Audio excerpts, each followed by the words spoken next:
Welcome back with another video, a different type of video today. So, West Indies has announced a new head coach for their test team. What? A new head coach. Guess who?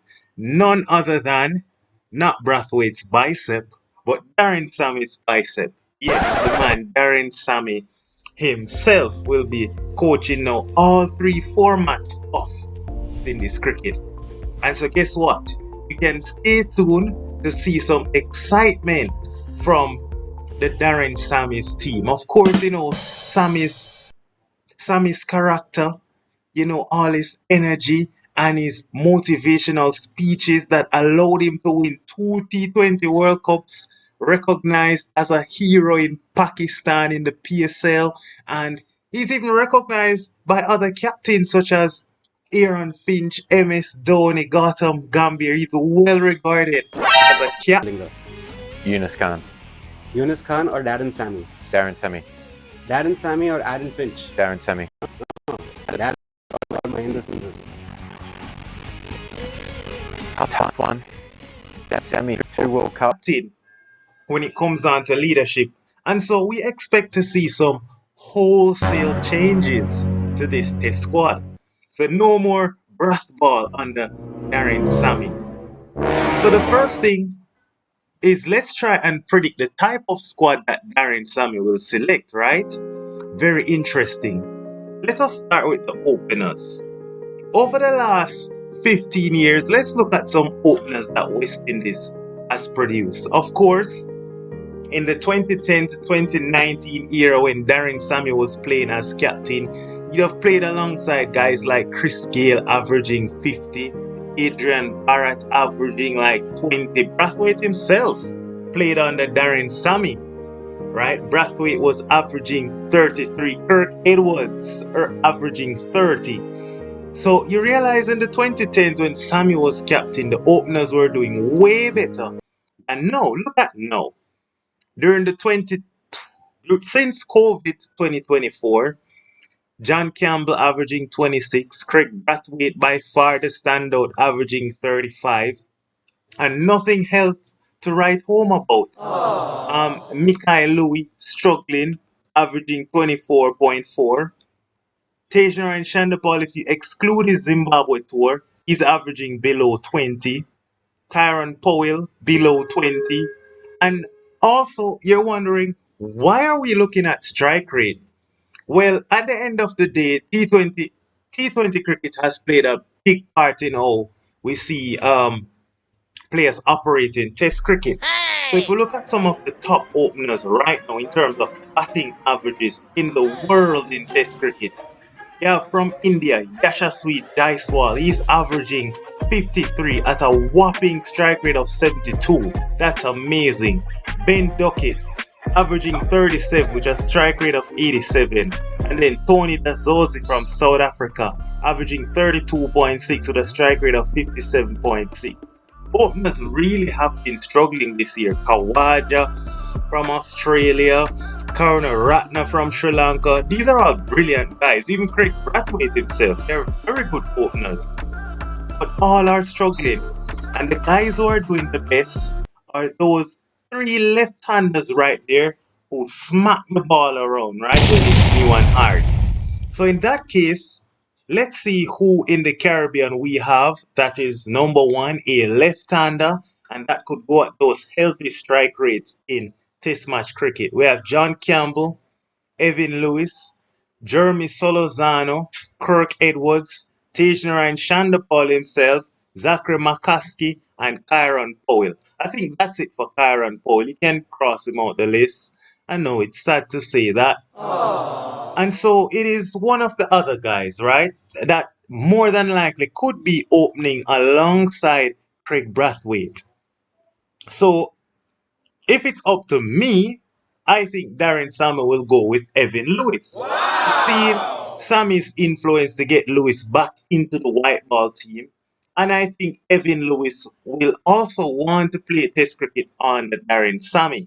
So I think Evan Lewis could be a potential target for Daren Sammy. Now, if you look at number three batters in the world, these are all classy players. You look at Shubman Gill, Ollie Pope, Marnus Labuschagne, Kane Williamson. South Africa, well, since Quinton de Kock has retired, they're kind of in between number threes now. Sometime Markram open, sometime he bats at three, sometime Ryan Rickerton bats at three, sometime he bats lower down. Babar Azam for Pakistan, and of course, Chandimal, what a player he is for Sri Lanka. These are all guys who average well above 40. I mean, apart from maybe Ali Pope, but let's not pressure Ali Pope here. But in terms of class, these are all batsmen who ooze in class. So, looking at it, I mean, we don't have any numbers from our first class system to go by to say we have class player. But we do know we have somebody who averages well above 45 in ODI cricket. He's touching 50 for his ODI average. Yep, Shea Diego Hope. I know we've tried Shea Hope already, batting at 3. But I mean, the man is now captain of the ODI team and he's a bit more professional in how he goes about his game. The last time he would have played was 2021. And when he played in 2021, he made 17 and 22. He looked really good, then got dismissed. And since then, we haven't seen him. Like, come on. I guess it's time to recall Shea Hope. Look at the batters we've tried at number 3. Darren Bravo was good. I don't think we're going to see Bravo again. Kirk Edwards was good. We don't think we're going to see Kirk Edwards again. And the other guys, Casey Carty, Shane Mosley, and Kruma Bonner. These guys, right? Don't think you're gonna see them again. Well, Casey Carty, of course, still is playing, so of course you can see him there still. But I would definitely want to see Shea Hope at number 3. And you know, gone are the days we used to have guys like Marlon Samuels, who was so brilliant for us, right? Batting at number 4 or number 3. He was just such class. I think Shea Hope is that class player. And we can try Shea Hope at number 3. Usually at number 4 is the best batter in your team. Usually the best batter in the team bats at number 4. Guys who average above 50. Virat Kohli, Joe Root, Stephen Smith, Rachin Ravindra, Tristan Stubbs, Angelo Matthew. Awesome quality number 4 batters if you look across the other top teams in world cricket right now. And who's that quality batter in the West Indies? You're probably laughing. Now, for me, I think he opens the batting in white ball cricket. And I think he would make a perfect foil for us batting at number 4. And that is Brandon King. Brandon King oozes class, and I think he's a natural middle order player. And I think Daren Sammy could look at Brandon King batting at number 4. Or it could be the flamboyance of Shimron Hetmyer. A lot of people tend to forget Shimron Hetmyer can bat. I know, well, the last time we've actually seen him bat was in 2019, 2018, when Hetmyer was a proper batsman in all formats. He's now a finisher under Daren Sammy. Who knows? Maybe, just maybe, Sammy can get Hetmyer back in the groove, in the fold for Test cricket. And maybe Hetmyer will have the right mindset under Daren Sammy, ready for the red ball game. And I think that will also help his white ball game to get back on track. We used to have this wonderful player called Shivnarine Chandapal. Perhaps could be the best test player we've ever seen in this 21st century. Many might argue Chris Gale, some might argue Brian Lara. You know, in the 21st century, it was more the backing of Lara's career. So many might say he is the best cricketer we have produced in terms of test cricket in the 21st century. Shivnarine Chandapal. Look at that average in the 2010 to 2019 period, right? And so, gone are the days you had that Chandapal type of number 5. If you look at the number 5s nowadays, it's no longer this stodgy type of batting like Chandapal, right? No, it's Richard Pant of India playing scoops and reverse scoops and Harry Brook charging down the pitch to fast bowlers even when the team is 20 for 3. Travis Head who just smacks the bowlers striking at 100. Daryl Mitchell who does the same. And then Saad Shakil from Pakistan who's averaging well above 50 at 5. Kusal Mendes for Sri Lanka. We've seen what he could do in the series against England. So you realize at number 5, it is what? An aggressive left-handed batter. It is a what? Aggressive left-hand batter. And I think Daren Sammy is very smart. He likes to replicate what other top teams are doing. And so I would not be surprised if we see Shafane Rutherford or Kyle Mayers back in the fold. One of them to bat at number 5, and they will be allowed to express themselves, play their natural game, not a stupid game, just their natural game, and give us that impetus in the middle. I mean, come on, guys, let's be honest. These guys will have at 4 and 5, right? Kavem, Arjor, Alec, Atanes. None of these guys can walk in the boot of Rutherford or even Kyle Mills. Let's just be fair. We have to be fair. Look at the numbers and look at how they have performed. And then you look at the potential of Rutherford or Kyle Mayers. We have nothing to lose. And I think Sammy will be walking in this direction. I think the wicketkeeper sorts itself. I think the wicketkeeper sorts itself out. Many might say, hmm, it's time for Joshua Da Silva to go. I think not so. Because Da Silva has proven himself to be the best wicketkeeper in the Caribbean in terms of his glove work.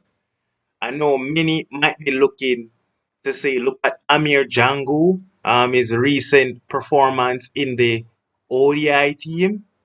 Might say, yes, it's time for Amir Jangu, or many might even look at other wicket keepers in and around the squad, right? But for me, I think Joshua De Silva is safe. And so definitely I think Joshua De Silva or Amir Jangu. I think Amir Jangu is definitely gonna give him a run for his money. I think Justin Greaves or Kevin Sinclair is also safe. They work with Daren Sammy, and so of course I think that Justin Greaves he's gonna stick around as that seam bowling all rounder. Kevin Sinclair, or it could be Ruston Chase as that spinner, off spinner for the all rounder. Where is Jason Holder, right? Where is Holder? Well, that's a very good question. Hmm. I'm not sure, and so I am not so certain Holder is gonna be around. And if Holder is around, how do they keep Justin Greaves and Kevin Sinclair? Which one of them would go for Jason Holder? You let me know. Now, gone are the days we had these seam bowlers, right? The Curtly Ambrose and the Ian Bishop and the Courtney Walsh and the Malcolm Marshalls and the Joel Garners and all of these fantastic fast bowlers we had, right? In that 1990s, 1980s period where we pretty much would beat any team in Test cricket with our fast bowlers. But now we have the Fab Five. Or so Cricket West Indies is trying to catfish us that we have the Fab Five now. It's Justin Greaves, Shamar Joseph, Kimar Roach, Jaden Seals, and Alzari Joseph. West Indies have publicly announced that this is now the Fab Five, and so I think the bowling is pretty much sorted. Alzari Joseph, Shamar Joseph, Kimar Roach, Jaden Seals. And so, of course, now we need our spinner to complete our test squad under Daren Sammy. And I think it's going to be Jamel Warrican. I know, or Gudakesh Moti. I don't see we needing two spinners, left arm spinners in the team. And if you look at it, our next assignment is what? We're going to play against Australia in the Caribbean. Then we have New Zealand, right? When we go to New Zealand, we're not necessarily going to need two spinners. You might not even need one spinner in New Zealand. As you can see, the recently concluded series, New Zealand versus England. Of course, when we go to India, that's different. The squad will look very different because going to India, of course, you need 3, 4 spinners, right? So this would be my potential squad that I think may look very similar to under Daren Sammy, Evan Lewis, Craig Brathwaite at the top. You have your class batter Shea Hope at 3. You have Brandon King at 4. Shafane Rutherford, the informed man in all formats at 5. Your wicket keeper, your wicket keeper and your all rounder can switch positions. So Joshua De Silva at 6. Justin Greaves, a part of the Fab Five bowling attack at 7. You can switch around Justin Greaves and De Silva. Azari at 8. Shamar at 9. Jaden Seals 10. And of course our spinner, Jamel Warrican.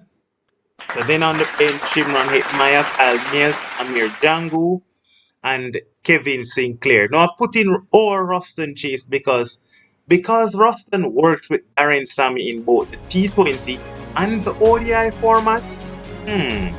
There's a good chance Kevin Sinclair could be no more. It could be Ruston Chase in all 3 formats, you never know. Now, if West Indies are smart, which I think Daren Sammy might consider it, Kemar Roach to be in the squad as a player coach. That way you're getting 16 players in a squad, right? Kemar Roach being a player coach, so his name registered under a member of the coaching staff, but he's still a player. So he's a player coach, right? Or a mentor to the young fast bowlers. And that way you're getting a 16-man test squad. But that is my potential squad under the new leadership, Daren Sammy. I'm extremely excited to see what the test squad is looking like. I know there has to be several changes because we cannot continue like this. But what do you think about my squad that I think Daren Sammy will select? Do let me know. It is your boy Ronaldo, and I am out.